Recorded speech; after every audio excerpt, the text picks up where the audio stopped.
seen i question donc ñu ciy jël par rapport ak questions yi mais lépp dans le respect bu ko defee rek ñu mën ko kii jox capitaine mu daal di ko mu tontu seen question alors ñuy wax aussi jamono ji les derniers rebondissements si mbirum candidature Ousmane Sonko gis nañu ginnaaw ba de juge bi di Sabassi Faye joxe décision ordonnance wax ne dañ ko dugalaat ci li nga xam ne mooy fichier électoral jox ko parrainage jox ko ses fiches jox ko li nga xam ne mooy clé USB waa direction générale des élections ba léegi ñoom dëggaluñu li wala je veux dire réaliser wuñu li nga xam ne mooy décision justice boobu noonu ba il a fallu que Sénat génn daal di leen jox directive na leen da ngeen jox ay fiches de parrainage Ousmane Sonko mais à la grande surprise de tout le monde dañoo gis di démb le chef de l'État Macky Sall équipe bi nga xam ne moo nekkoon fële ci Sénat da nga xam ne Doudou Ndir moo ko dirigé woon ñoom ñëpp la daal di dàkk indi équipe bu bees est-ce que loolu dafay traduire que état et tout le gouvernement wala la mouvance présidentielle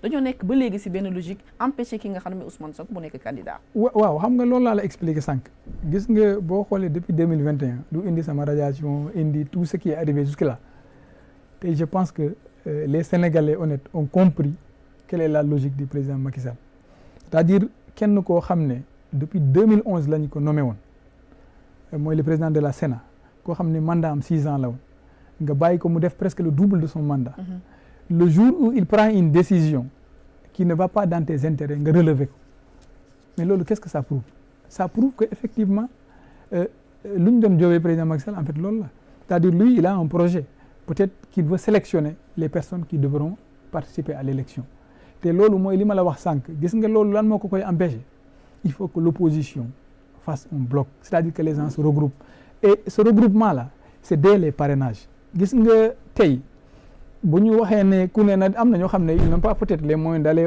avoir tous les parrainages de toute façon on ira man je chercherai les parrainages jusqu'au jour bu ma amee dinaa dem déposer et mais ñoom ñu ko am ceux qui ont peut-être les moyens de l'avoir ils doivent s'organiser de telle sorte que ñoom même si demain on recale un candidat qu'il y ait au moins un de ces candidats qui passe te loolu c'est tout de suite que les gens doivent le faire. L'heure est grave. Non, l'heure est très grave parce que en fait comme ni ma la wax président Macky dafa nëbbatuwul en fait il se cache pas en fait. waaw démb la am dafa mel ni léegi moom. non amatul nëbbatu mooy léegi boo defee li ma la wax yaa ngi fa boo deful mais je te relève. kon mën nañoo comprendre lu tax waa DGE taxaw ci seen position. kon dañuy naan ku ñemee ku ne dañ laa dee. ça ne peut pas se comprendre xam nga aussi mënoo nekk.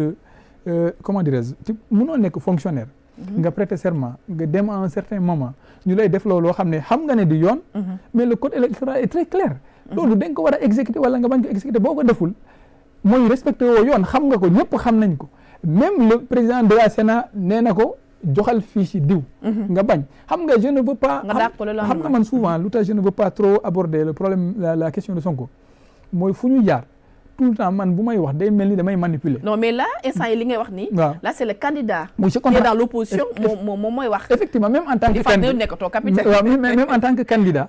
ça peut être mal vu si pour certains parce qu'ils pensent que je manipule. mais moi je pense que boo gisee fu gars yi jógee ba fu ñu tollu tey ñun war nañu xam ne ce n'est plus un problème de loi c'est un problème de personne et c'est un problème du président de la République qui fait ce qu'il veut donc les gens doivent se regrouper et essayer de voir quel mécanisme adopter.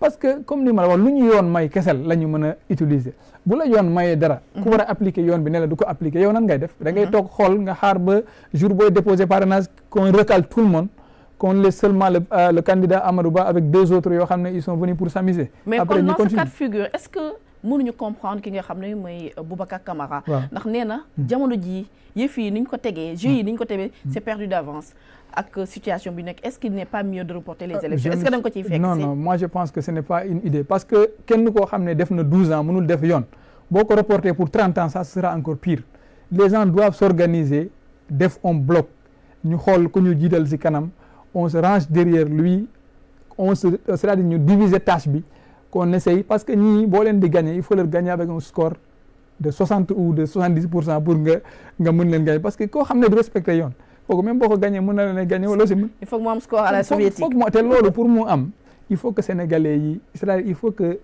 opposition bi que les gens prennent les histoires d'égo là.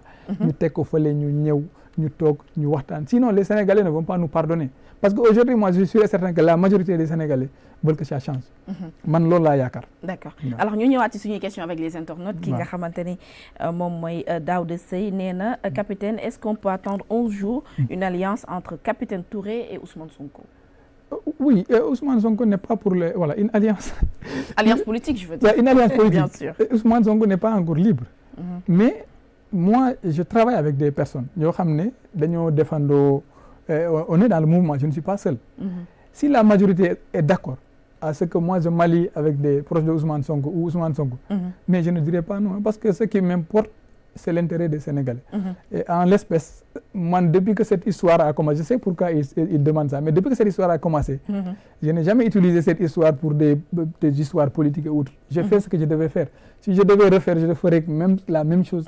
Et c'est comme ça que je ferais, parce que moi, le travail là, il y a le règle à 6-7 à servir le Sénégal. Mais comme on est sur le terrain politique, c'est possible, mais on ne sait jamais. Voilà.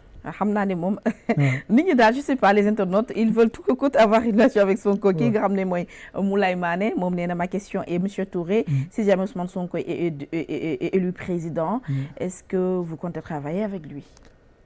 Non xam nga loolu si vous fait la proposition. waaw xam nga man li ma tax a jóg en fait c'est pas une récompense man bu fekkoon ne récompense moo ma tax a jóg peut-être que tey damay toog parce que la majorité peut-être des Sénégalais pensent que dañ ma tooñ. Que aujourd'hui si quelqu'un devenait président il se pourrait que mu réparer ma. man le fait que ma jël posture bi rek pour man risque la quoi. parce que déjà on me prend pour un adversaire politique. mais xam nga man du ma nit kuy calcul. je ne calcule pas quoi man si li may def c'est-à-dire comme ni ma la wax tey xam nga lan moo ma dugal si lii c'est pour pouvoir défendre l'intérêt des Sénégalais. et rendre la monnaie à des personnes comme Ben Taleb Sow boo xam mu ngi prison maa ngi koy nuyu ay Hannibal Djim.